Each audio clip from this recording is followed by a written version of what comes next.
Hey guys, Dwayne here. I wanted to talk to you a little bit today about how to help your kids how to help your kids when they're also going through narcissistic abuse. So if you're going through it and you have kids, then they're obviously going through it. I mean, that's just a given. And it's kind of a touchy subject because, if you're starting to figure this stuff out, then you're probably going to want to, scream from the mountaintops what's going on, and you're going to want to protect your kids from it. I mean, that's just going to be natural. There's a few little issues with that, and I'm going to go through that today. So the first thing, unfortunately, you can't be the one. You cannot be the one that is going to tell them about what's going on. You're not the person. You are not the one. You are not the one, Neo. Anyways, so, all you're going to do is put them in the middle. I mean, they're already in the middle as it is. If you're trying to tell them, if you're trying to tell them, you're basically going to be trying to pit them against the other parent. And that's just not going to work. They're going to take whatever you take. They are going to take whatever you say skeptically because of the situation they're in. And it can also be misconstrued, and they could turn around and point their anger towards you because you're making up these lies and stuff about their mom or their dad. So it's a tough situation because you're going to want to. You're going to want to say, see, look at this and look at this and look at this. But you can't do it. You cannot be the one to do that. You can be there for them and try to help them the best way you can, but you can't be the one that helps them, get that epiphany. Okay, so this then rolls back to what I was talking about before about building a support system for your kids. And one of the key things of that, I think, honestly, guys, I think in this situation, whatever you think about therapists, I think it's really important that you find a good therapist who understands this stuff to help your kids. And they're not going to sit there and pit, they're not going to sit there and try to, denigrate the other parent, the mom or the dad or whatever to the kid. That's not to your kid. That's not what they're going to do. But what they can do is help them work through it. They can guide them and through conversation to help them figure it out on their own and figure out appropriate ways to deal with things.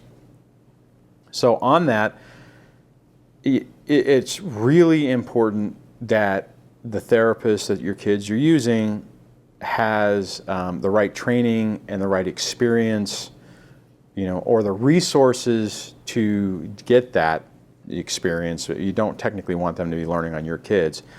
They need to understand stuff like, post-traumatic stress disorder type stuff and trauma stuff, narcissistic personality disorder and that whole cluster B personality trait stuff. If they don't understand it, then how can they recognize it, and then how can they turn around and help your kids with that? Okay, so you're also going to need a really good professional relationship with the therapist. And now what I mean by that is you don't want to get in the middle of the therapy with your kids, but you do want to share information with them so that they have an understanding of what's going on. Because the other flip side to this is, there's the normal stereotypes that can work against you. And I think that's especially true with guys, because you're going to be viewed typically as if you do bring things up, they're going to be like my experience has been they will downplay it and not really recognize what's really going on, and they'll think you're just blowing things out of proportion and stuff like that. They don't necessarily tell you that, but I think, you know, going in, you're going to have that thing against you. Now, I think technically, conversely, if you're the mom and you're dealing with a narcissistic ex who is their father, then a therapist may have a little bit more experience with that, but still, I think they need to understand that issue, this narcissistic personality disorder issue, because if they don't, then they're not really going to address the fundamental or the bottom line issues that are going on to really help your kids out with it. So, and in my situation, what I ended up having to do, because it didn't. I mean, think about it. Your kids are going to be kind of in a sense of denial on it. And I mean, they're not going to go in and they're going to talk about whatever is, easiest for them and stuff like that. And there were some, I know when I started trying to say, hey, this is what so technically I didn't know what was going on at first. And then once I started realizing what was going on, that made it a little bit easier, because I could say, well, this is what I think is going on, and this is the reason why, and this is why I think certain things are happening. Like one of the first things, I think the best example I had was a voicemail. It was it was actually kind of fortuitous that it happened this way. Just a quick thing. It was a school function for one of my kids, and anyways, they wanted us to go, and I'm like, hey, I'm going to be there.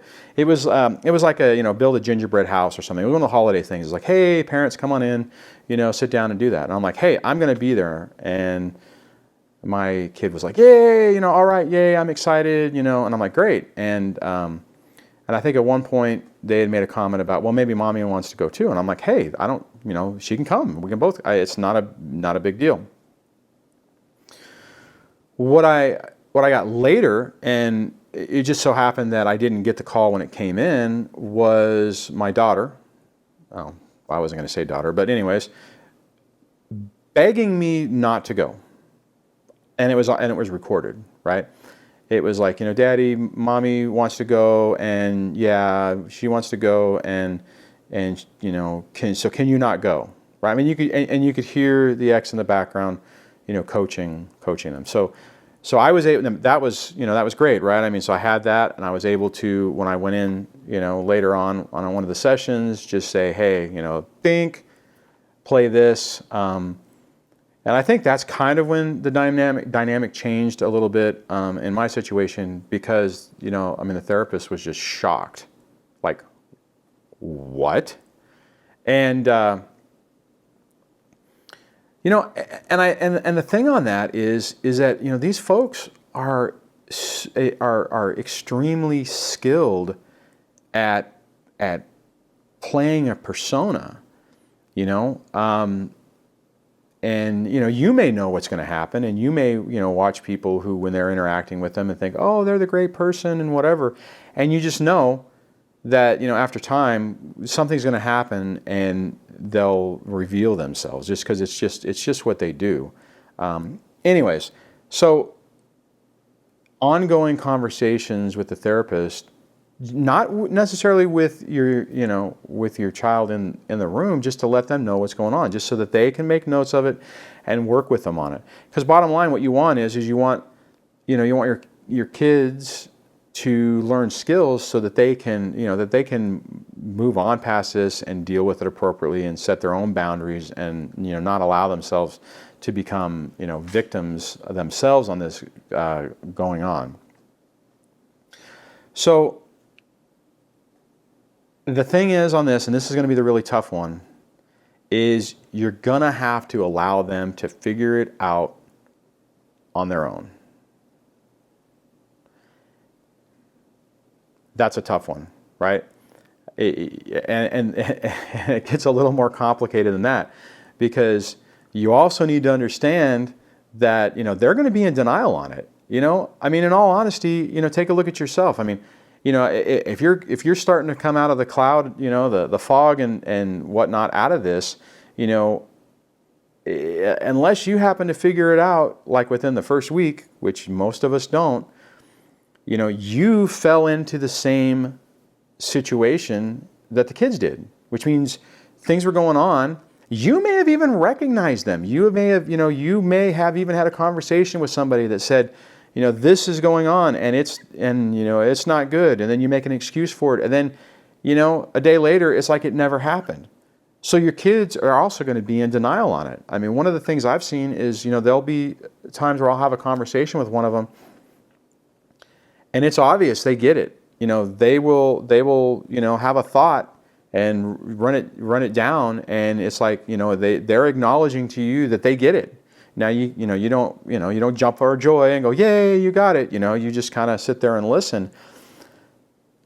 But you're probably going to have an experience where will say something. Well, they'll say, this happened and it's wrong. And that happens after time when they feel safe that they can talk to you, that there's not going to be judgment and you're not going to relish in, them saying something like that. To be perfectly honest, it's sad, right? When this stuff happens and whenever they do have, when something happens to them and you hurt for them, there is no joy in this. The only thing good about it is if they do start figuring it out, then it increases their chance to get out of it. But what I'm talking about right now is you will probably experience them acknowledging something to you, and then a period of time later, not just complete in denial, like it never even happened.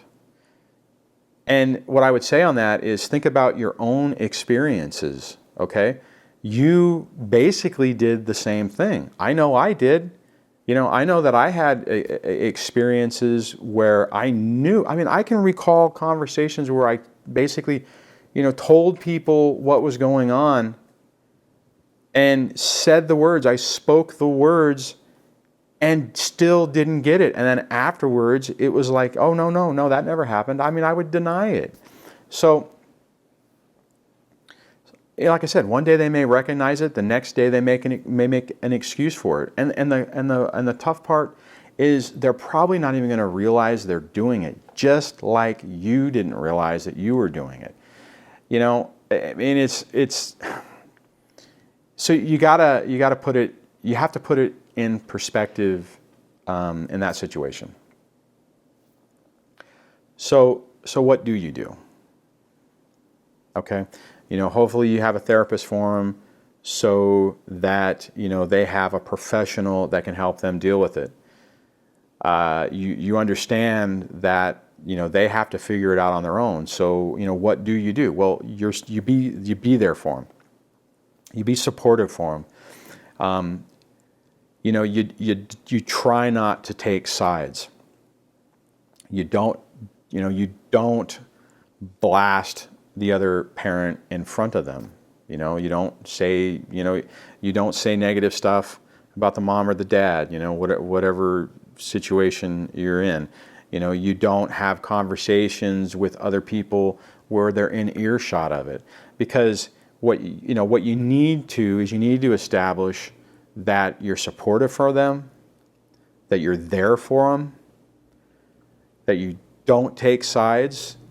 I mean, if they, and when it hurts, you kind of have to hold back. You can't let yourself get mad. You can't let yourself get, you need to maintain your composure. Because see, you're in a really tough situation, because you have an emotional, vested interest in all of this. You have a vested interest in your own hurt, and your own pain, and your own trauma. That and the realization that that you were played and that you were living a lie, basically, and then you're seeing this stuff happen with your kids, and it's going to make you angry. It's going to make you frustrated. It's going to make you just tense, and you have to take a step back.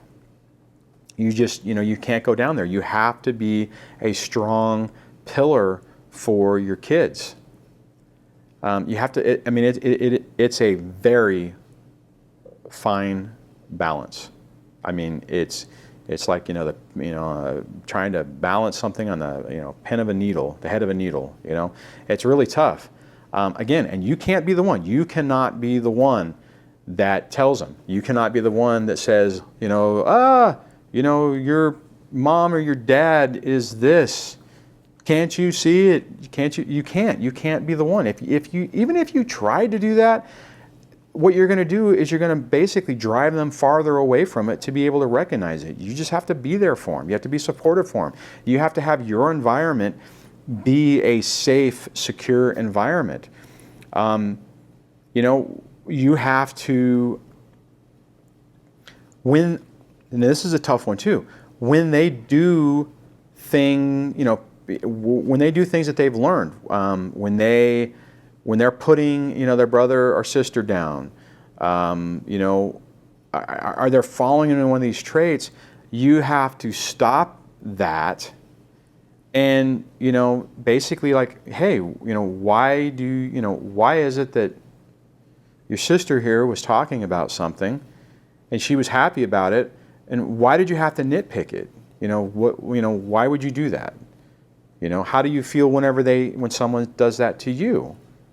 And that's the way you do it. You can't say, that's exactly what your mom does. Can't you? You can't do that.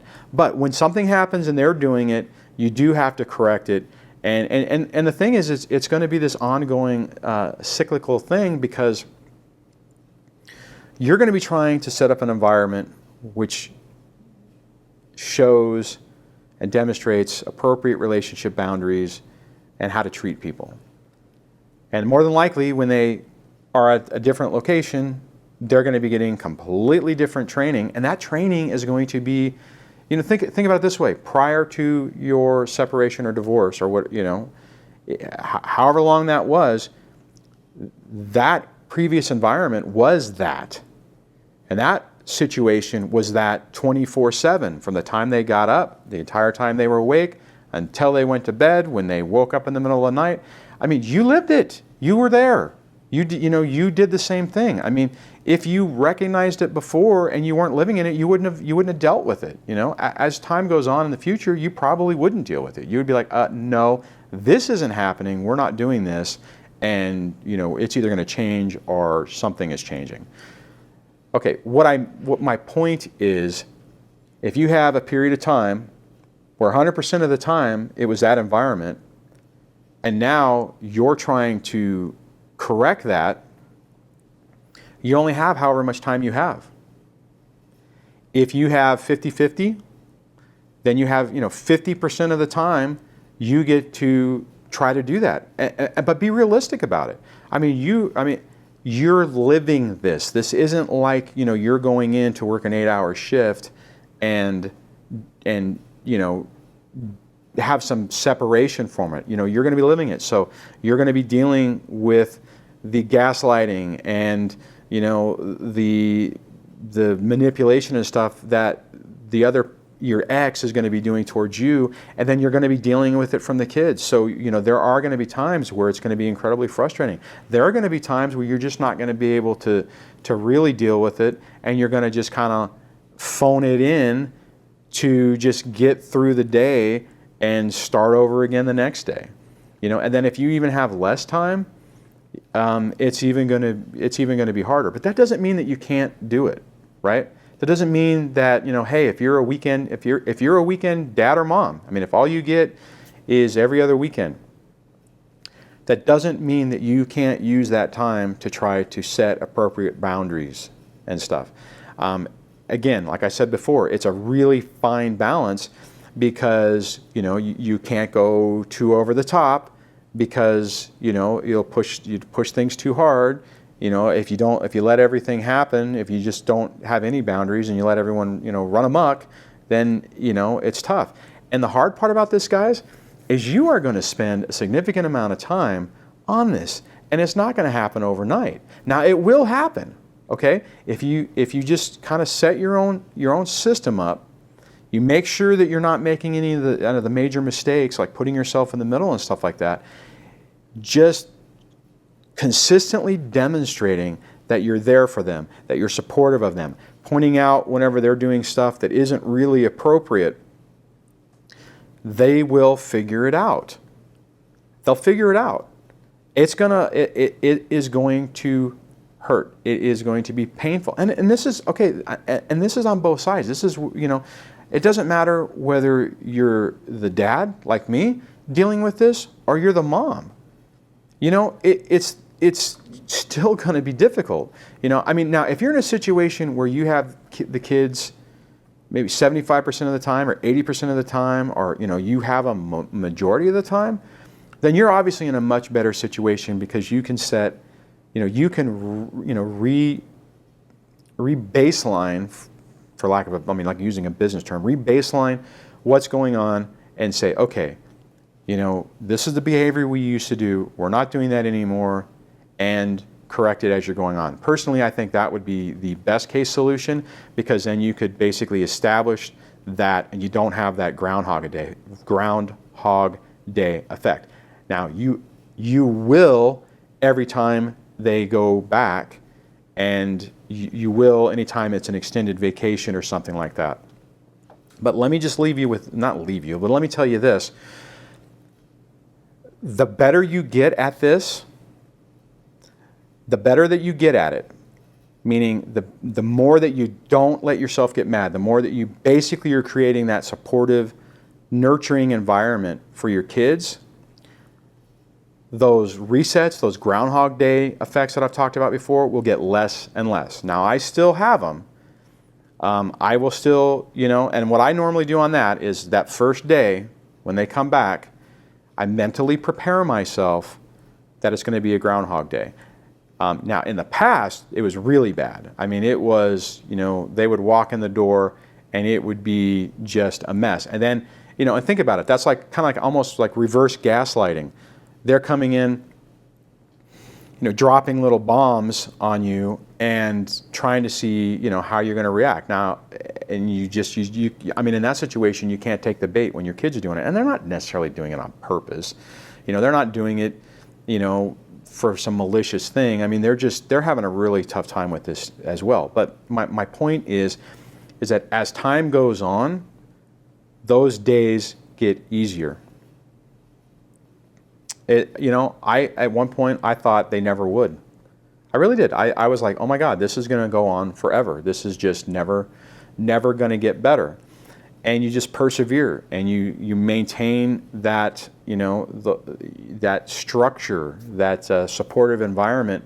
And after a while, it works. They'll walk through the door and switch into your mode, so to speak, and things will be okay. Now, there will be times that, there's going to be back steps, and you just have to deal with them. So, again, like I said, it's a really tough balance, and it's going to be, it's not going to be the easiest thing that you've ever had to do. It's not going to be easy, and again, you can't be the one. You cannot be the one that tells them. And the other thing that I want to tell you is, if you do this and you do it right, and you're building and right's a relative term, okay? If you're being diligent about it and you're doing the best you can, and you're holding yourself together, and you're giving them that environment, you'll be amazed at how they'll start understanding what's going on. And it's going to take some time as they get older, and they're more aware and being able to see it. But that's the thing, right? That's your job. That's your role. You're a parent. Maybe the other person's not being a parent. Maybe the other person is being their friend. Maybe the other person is raising them in this environment that's just not great. But your job is to try to raise the best human that you can. And in this situation, it's even harder, right? I mean, because you have somebody who is, not actively fighting against you, but passive aggressively fighting against you, and it's going to be tough. But I mean, you got to do it, and I'm here to tell you that you can have successes with it. That doesn't mean, I'm not saying that your kids are going to, wake up one day and say, Daddy or Mommy, Mommy's a monster and I don't want to live with her anymore.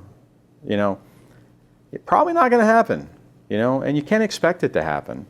And the bad part is if that is happening, then they're probably being manipulated on it, right? I mean, you don't even want to push that.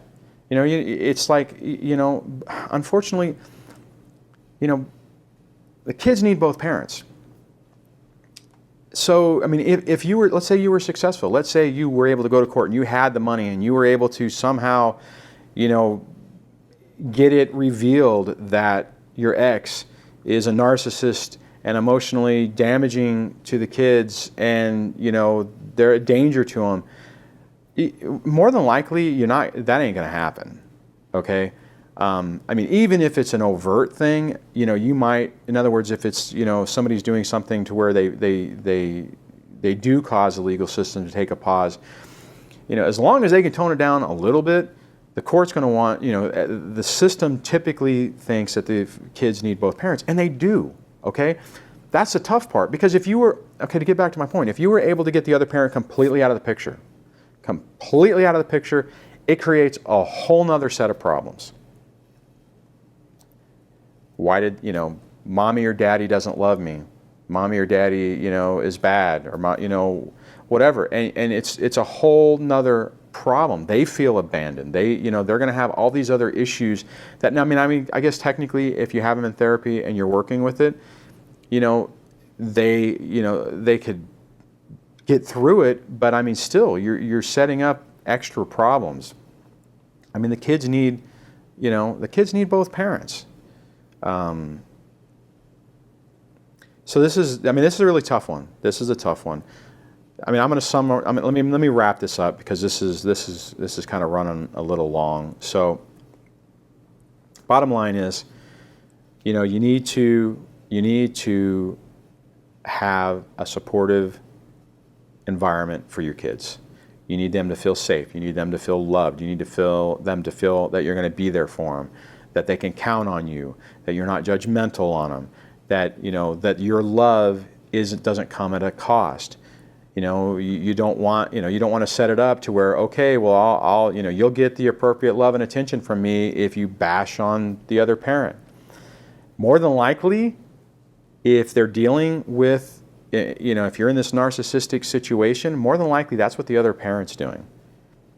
And they may not even they're not even necessarily doing it overtly, but it's been programmed enough into them that they know that if they can make little put downs or whatever about you, that it'll make the other parent happy, and they'll get the attention that they need. It sucks.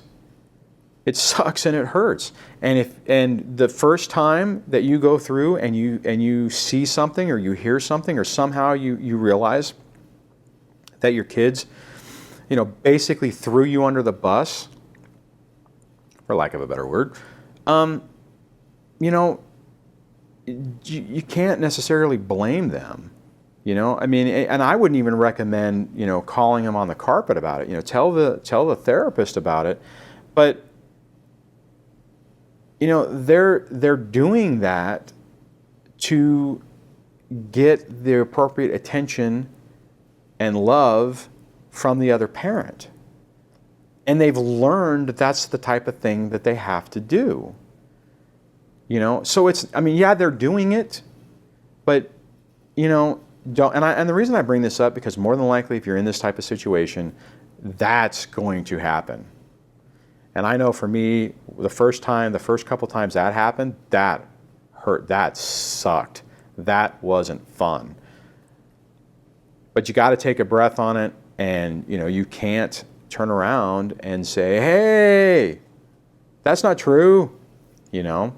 Now, if they're having a conversation with you about it, that's a different story. I mean, I've had conversations with my kids where, you know, we've been able to get to a point where we're having an open conversation, and I'll say, hey, you know, I'm pretty sure you did X.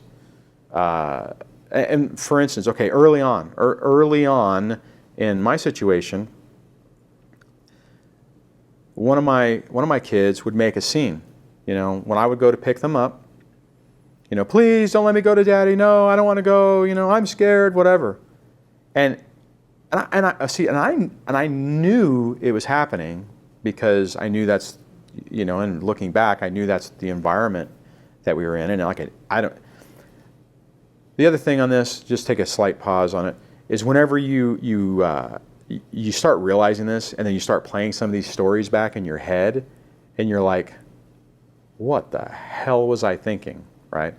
Anyways, bottom line is, so I knew this was happening. But run out the car, jump in the truck, hi Daddy, hey, how's it going? You know, whatever. I mean, completely like nothing was going on. You know, they're adjusting to the environment that they live in. Okay. So, hopefully, you know, I mean, this may have been a hard one, especially when your kids are involved. It's tough. It's really tough, and you get really frustrated because you know, it's one thing when it's happening to you, but when you see things happening to your kids and they're going through it, it's oh my God, it's tough. So hopefully, I gave you some ideas to think about on how to deal with it and how to help your kids in this situation, how to help them through it. You know, if yeah, it's just tough. I'm sure if you're, you know, as we're wrapping this up, if you're thinking about the experiences you've had, you're probably going, oh my God, you know, I can see, you know, you can relate to the same thing.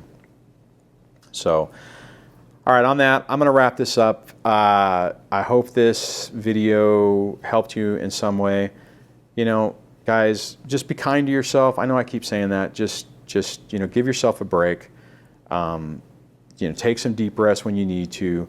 Try to get yourself in the best position that you can, because that helps you, and then it helps you help your kids. Okay, so on that, I'm going to wrap this up. I'm hoping you're having a great day, considering all this stuff, and I will talk to you on the next one. So take care. Bye.